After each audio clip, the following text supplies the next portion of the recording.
Beralih ke informasi lainnya pemirsa, ratusan warga berdesakan saling dorong demi mendapatkan beras murah. Dalam operasi pasar di Purbalingga, Jawa Tengah, 2 ton beras ludes dalam waktu 30 menit.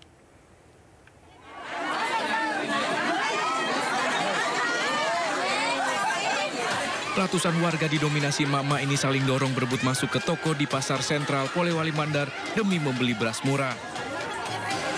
Warga mengaku rela antri panjang berjam-jam sejak subuh untuk bisa mendapatkan beras murah pasokan Bulog. Akibat saling berdesakan, sejumlah lansia di tengah kerumunan nyaris pingsan. Lolos samping lolos kanan lolos, saya tidak bisa jalan kaki. Apa orang tua di depan kami terjadi tadi Bu ya? Tidak merasa sakit Bu ya? Ya, begitulah. Sementara di Purbalingga, Jawa Tengah, ratusan warga menyerbu operasi pasar beras murah. Antrian warga sampai mengular puluhan meter demi mendapatkan beras dan minyak goreng murah. Hanya dalam waktu 30 menit 2 ton beras ludes terjual. Kondisi ini menyebabkan banyak warga pulang dengan gigit jari tak mendapatkan beras murah. Ibu? Enggak dapat. Ikut antri. Ikut antri tadi. Ikut tapi habis, gak dapat. Oh, iya, sampai sana habis. Harga 51. Habis sudah. Iya. Oh, padahal ini sangat ya, Bu. Sangat ditunggu Ibu operasi beras murah gini. Operasi pasar beras murah ini menjual beras medium dengan harga Rp51.000 per kantong yang berisi 5 kg beras. Operasi pasar beras murah ini rencananya akan kembali digelar di sejumlah lokasi hingga harga komoditas kebutuhan pokok bisa terkendali. Dari Purbalingga, Jawa Tengah dan Polewali Mandar, Sulawesi Barat, tim kontributor iNews melaporkan. Harga beras di pasar masih tinggi di sejumlah daerah, bahkan harga beras mencapai Rp17 hingga Rp23.000 per 1 kilogram.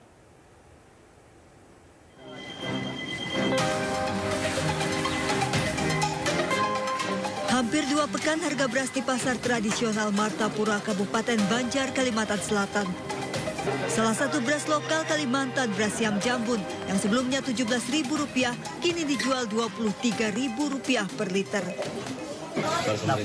Pemerintah belum begini, orang bingung apa yang orang tukar yang orang makan yang lagi konsumsi. Beralih ke jenis apa Bang? Ya malah bingung, malah kada tahu kayak itu apa gitu anunya yang ditukar orang itu masyarakat tuh. Tidak hanya Kabupaten Banjar, warga Kabupaten Wakatobi, Sulawesi Tenggara juga mengeluhkan melonjaknya harga beras di pasaran sebulan terakhir.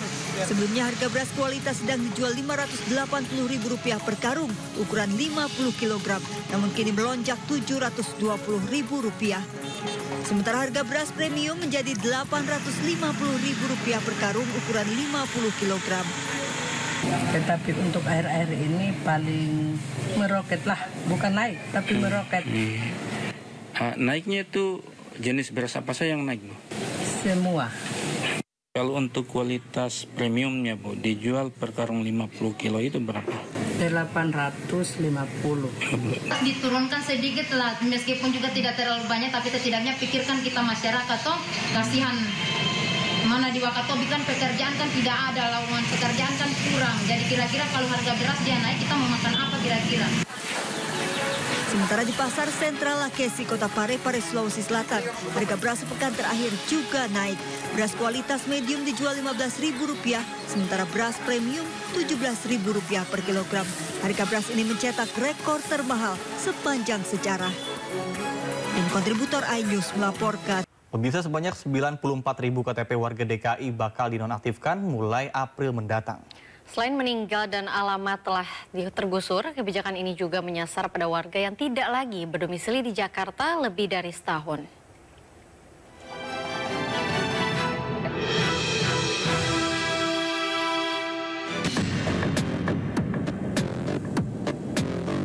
Pemprov DKI Jakarta akan menonaktifkan puluhan ribu KTP warga Jakarta mulai awal April mendatang.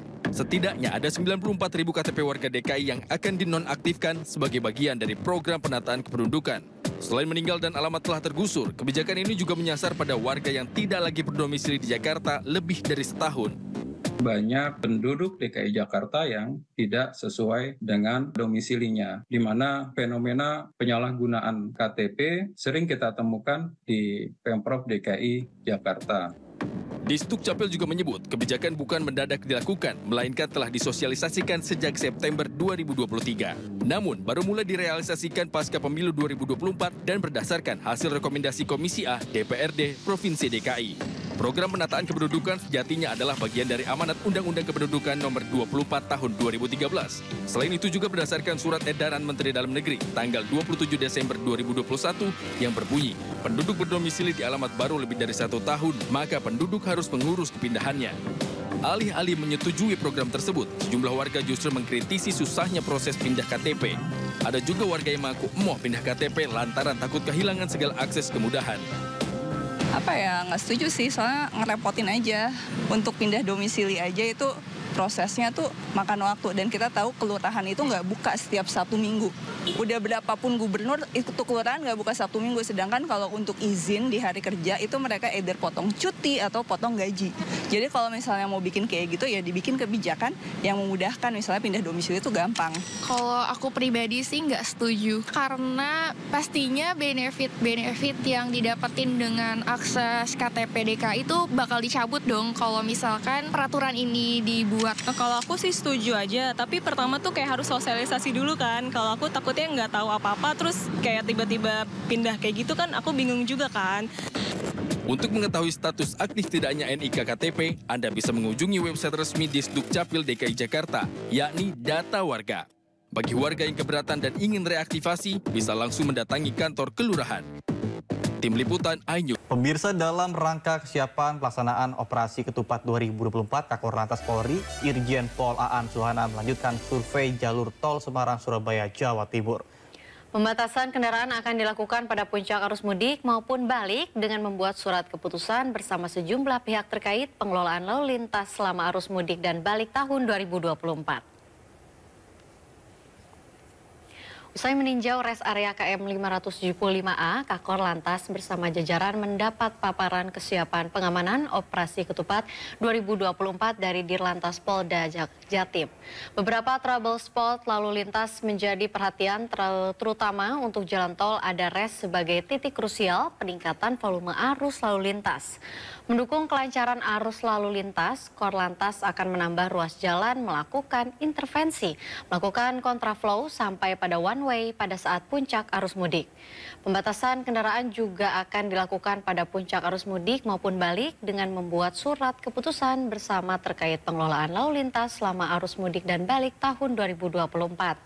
Masyarakat dihimbau mempersiapkan kendaraan dan kesehatan yang prima agar bisa menikmati mudik lebaran tahun 2024.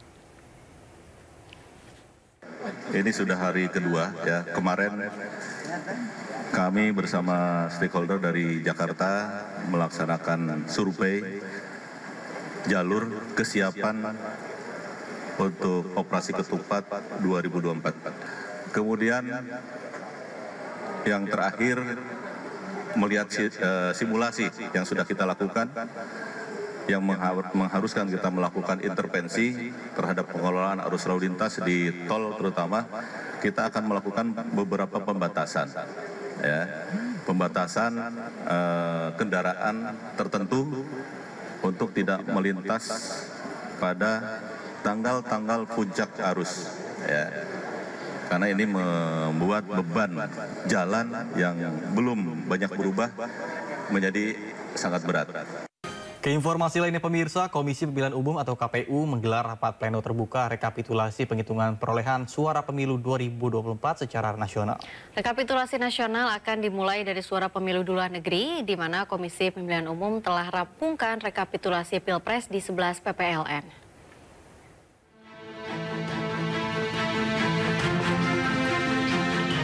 Komisi Pemilihan Umum menggelar rapat pleno terbuka rekapitulasi penghitungan perolehan suara pemilu 2024 secara nasional yang dimulai dari suara pemilu di luar negeri terlebih dahulu. Dari 128 PPLN, 127 diantaranya telah selesai melakukan penghitungan perolehan suara. Tersisa satu negara, Malaysia, yang kemudian menyusul dimulai penghitungan suara ulang. KPU telah merampungkan rekapitulasi Pilpres di 8 PPLN, diantaranya PPLN Athena Yunani, PPLN Perth Australia, PPLN Manila Filipina, PPLN Rabat Maroko, PPLN Praha Republik Ceko, PPLN Manama Bahrain, dan PPLN Tokyo Jepang.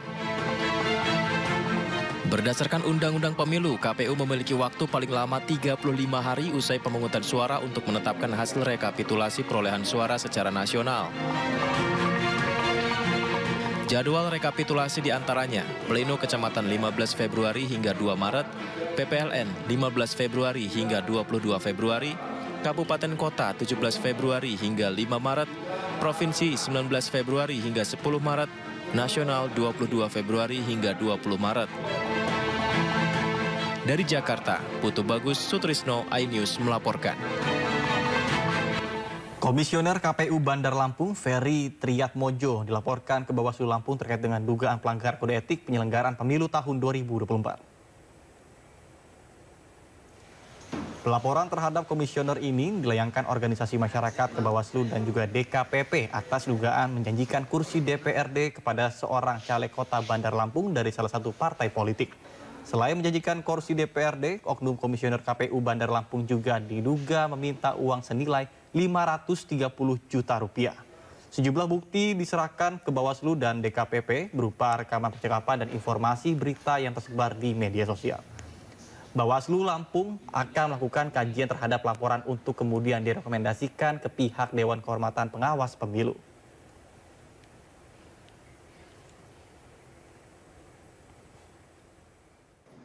Dan sudah kita terima, kemudian 2 hari ke depan kita akan melakukan kajian awal kembali terhadap laporan ini, dan 2 hari ke depan kita akan sampaikan juga hasil dari kajian awal kita. Apakah akan kita registrasi atau masih ada perbaikan. Bawaslu memutuskan Menteri Perdagangan Zulkifli Hasan terbukti melakukan dugaan pelanggaran pemilu. Dugaan pelanggaran didasarkan lantaran Zulkifli Hasan tidak mengambil cuti sebagai Menteri Perdagangan pada saat kampanye di beberapa daerah.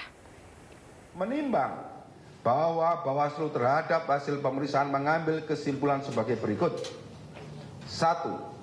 Bawaslu berwenang memeriksa, mengkaji, dan memutus laporan pelapor.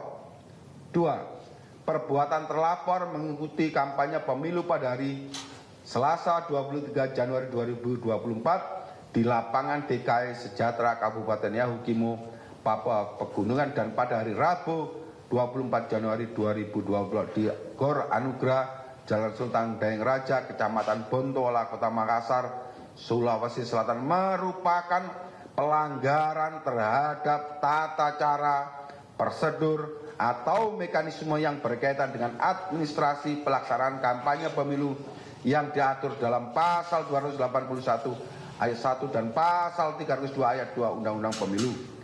Mengingat Undang-Undang Nomor 7 Tahun 2017 tentang Pemilihan Umum dan Peraturan Badan Pengawas Pemilihan Umum Nomor 8 Tahun 2022 tentang penyelesaian pelanggaran administrasi pemilu. Memutuskan 1. Menyatakan terlapor terbukti secara sah dan meyakinkan melakukan pelanggaran administrasi pemilu. 2. Memberikan teguran kepada terlapor untuk tidak melakukan perbuatan yang sama di kemudian hari. Kemenko Perekonomian menggelar simulasi makan siang gratis yang menjadi program pasangan Capres dan Cawapres Prabowo Gibran di SMPN 2 Curug, Tangerang. Menko Perekonomian Airlangga Hartanto hadir dalam simulasi makan siang gratis tersebut. Airlangga menyebut per anak akan mendapatkan jatah makan siang gratis sebesar Rp15.000 di luar susu. Ia menyebut sekitar 70,5 juta siswa kemungkinan menjadi penerima makan siang dan susu gratis.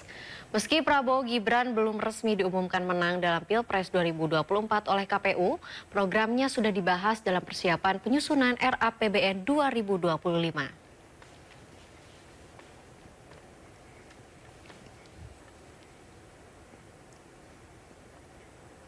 Sementara Presiden Joko Widodo membantah sidang kabinet di Istana Negara Senin lalu membahas program makan siang gratis Prabowo Gibran. Beda halnya dengan pengakuan Menteri Investasi Bahlil Lahadalia dan Menko Perekonomian Airlangga Hartanto yang menerangkan program makan gratis masuk dalam APBN 2025. Telah kita jalani selama 10 tahun terakhir harus terus berlanjut. Presiden Joko Widodo membantah sidang kabinet di Istana Negara Senin lalu, membahas program makan siang gratis Prabowo Subianto Gibran Rakabuming Raka. Bantahan itu disampaikan Jokowi selepas membuka rapat pimpinan TNI Polri di Gor Ahmad Yani, Markas Besar TNI Cilangkap, Jakarta. Begitu Pak, belum ada keputusan. Dalam sidang Kabinet Paripurna saya sampaikan bahwa program Presiden terpilih harus sudah dimasukkan dalam rencana anggaran 2025 supaya Presiden terpilih menjadi lebih cepat dan lebih mudah dalam nanti penganggaran, tidak kembali lagi mengajukan anggaran kepada DPR. Jadi inilah yang disampaikan di dalam rapat paripurna kemarin. Meski Presiden membantah, namun Menteri Investasi Bahlil Lahadalia dan Menko Perekonomian Airlangga Hartanto yang turut hadir dalam rapat kabinet mengaku program makan siang gratis Prabowo Gibran dibahas dalam rapat kabinet. Membahas tentang program-program prioritas Pak Prabowo, termasuk dalamnya adalah makan siang tahap awal. Ada prioritas. Tentu prioritas itu nanti akan dibahas teknis dalam bentuk angka. Jadi berapa yang kita siapkan untuk tahap pertama yang terdiri dari balita, kemudian ibu hamil, dan juga untuk wilayah tertentu, misalnya tahapannya sampai SMP, kemudian daerahnya yang stunting tinggi, miskin. Hingga saat ini, proses perhitungan suara oleh KPU masih berlangsung. Namun, program makan siang gratis Prabowo Gibran sudah masuk dalam APBN 2025. Tim Liputan iNews melaporkan. Yayasan Lembaga Bantuan Hukum Indonesia bersama Koalisi Masyarakat Sipil mengecam keras pemberian pangkat kehormatan oleh Presiden Joko Widodo kepada Menteri Pertahanan Prabowo Subianto. Oleh Presiden YLBHI menegaskan pemberian pangkat kehormatan kepada Prabowo bertentangan dengan nawacita Presiden Joko Widodo untuk menuntaskan kasus pelanggaran HAM di masa lalu. Selain itu, penyematan jenderal kehormatan dinilai YLBHI dan masyarakat Koalisi Masyarakat Sipil mengkhianati reformasi dan menambah dalam luka para korban dari keluarga korban penculikan reformasi 1998. Bahwa ini tentu sangat bertentangan dengan janji Pak Jokowi di Nawacita, di mana dia akan menuntaskan dugaan pelanggaran HAM berat masa lalu.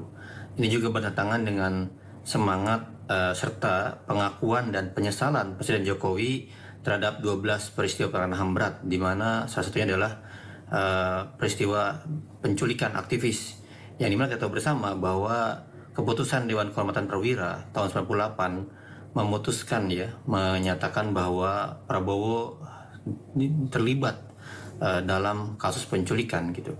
Dan ini juga bagian dari kemudian memberikan rasa yang sangat tidak baik, memberikan rasa ketidakadilan yang sangat tidak baik bagi korban-korban penculikan.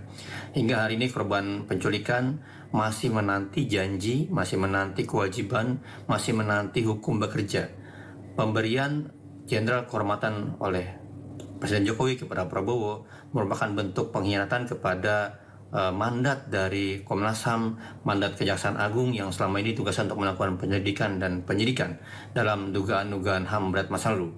Tentu ini juga membuat langkah mundur, di mana bagian dari menutup langkah upaya-upaya untuk menghukum terduga-terduga jenderal pelanggaran HAM berat. Dan ini bagian dari pemberian impunitas, pemberian kekebalan bagi orang-orang atau siapapun yang terlibat dalam dugaan pelanggaran HAM masa lalu.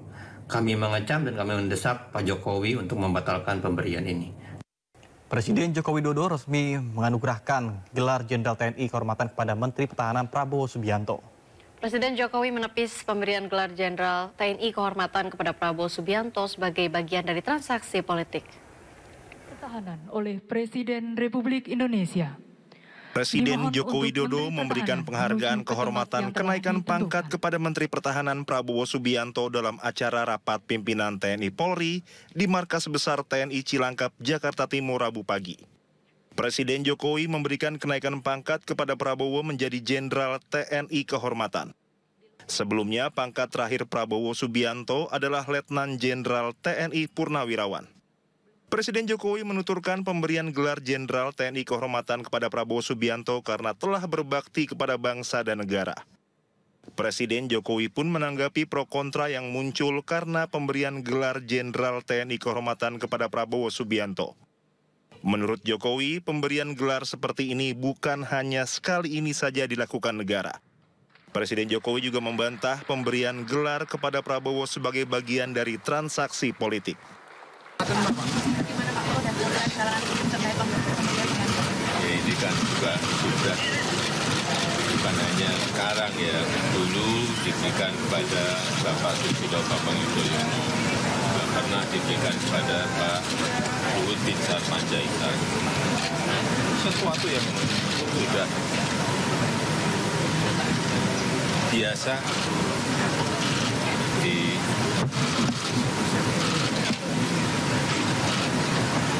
TNI maupun di Polri. Sebelumnya, penyematan Jenderal Kehormatan untuk Prabowo Subianto menuai banjir kritik dari berbagai pihak. Apalagi Prabowo tersandung kasus dugaan pelanggaran hak asasi manusia ketika masih aktif menjadi prajurit TNI yang sampai saat ini belum jelas tindak lanjutnya. Tim Liputan iNews melaporkan. Mahkamah Konstitusi menghapus ketentuan ambang batas parlemen sebesar 4%. MK menilai ambang batas tersebut tidak sejalan dengan prinsip kedaulatan rakyat, keadilan pemilu, serta melanggar kepastian hukum yang dijamin oleh konstitusi. Mahkamah Konstitusi mengabulkan sebagian permohonan yang diajukan Perkumpulan untuk Pemilu dan Demokrasi Perludem yang menyoal tentang penerapan ambang batas parlemen sebesar 4% suara sah nasional sebagai dasar perolehan kursi di DPR. Dalam pertimbangannya, MK menilai, namun putusannya menyebut penghapusan ambang batas parlemen 4% itu tidak berlaku untuk pemilu 2024, melainkan untuk pemilu 2029. MK memerintahkan pembentuk undang-undang untuk mengubah ketentuan ambang batas parlemen melalui revisi Undang-Undang Pemilu.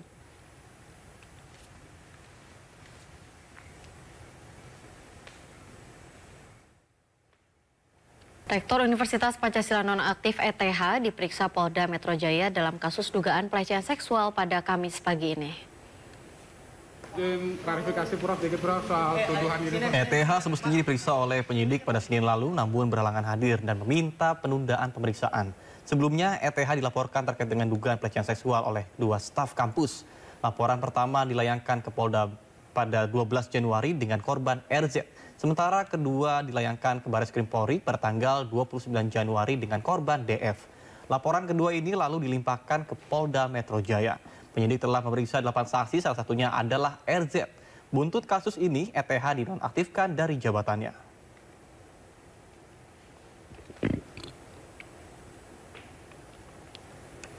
Rektor Nonaktif Universitas Pancasila, Edi Tut Hendratno, membantah tuduhan dugaan pelecehan seksual terhadap karyawatinya.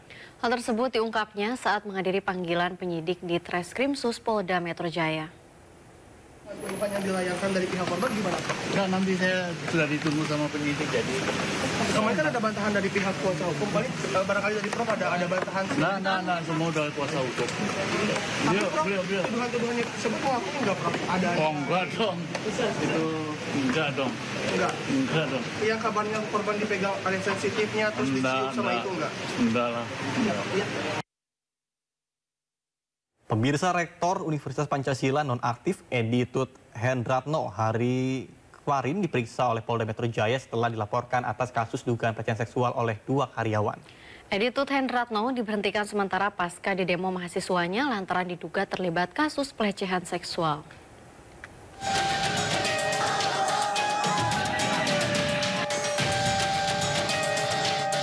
Pasca dilaporkan dalam kasus dugaan pelecehan seksual oleh 2 staf Rektor Universitas Pancasila ETH, diberhentikan sementara oleh pihak kampus dan Yayasan Universitas Pancasila. Yayasan mengaku akan memberikan perlindungan terhadap korban. Korban nanti kita pulihkan hak-haknya. Jadi dalam proses penyelidikan itu kan, nanti ada pemeriksaan 8 saksi, kemudian ada pemeriksaan terlapor, kemudian ada gelar perkara. Setelah itu baru kalau ada bukti ke penyidikan, kalau nggak ada bukti SP3. Kita tunggu proses kepolisian. Bagaimana respon dari LPSK? Prinsipnya selama ini dia tuh masih tetap pegawai, tetap urusan Pancasila yang ditempatkan di sekolah pasca. Sebelumnya, 2 korban dugaan pelecehan seksual ini telah menjalani pemeriksaan psikologi di Rumah Sakit Polri Kramat Jati, Jakarta Timur sebagai salah satu bukti melengkapi laporan korban. Korban mengaku kerap mendapat intimidasi dari pihak kampus, bahkan mendapatkan surat peringatan. Ya. Tapi pihak kampus belum pernah manggil Mbak, belum. Mbak, sejauh ini ada intimidasi nggak sih atau ancaman? Ada. Kalau ancaman tidak, tapi intimidasi itu lebih ke peraturan yang memang tidak membuat saya nyaman. Terkait dugaan kasus pelecehan seksual ini, mahasiswa Universitas Pancasila sempat berunjuk rasa dan blokade Jalan Raya Lenteng Agung di depan kampus. Tim Liputan iNews melaporkan.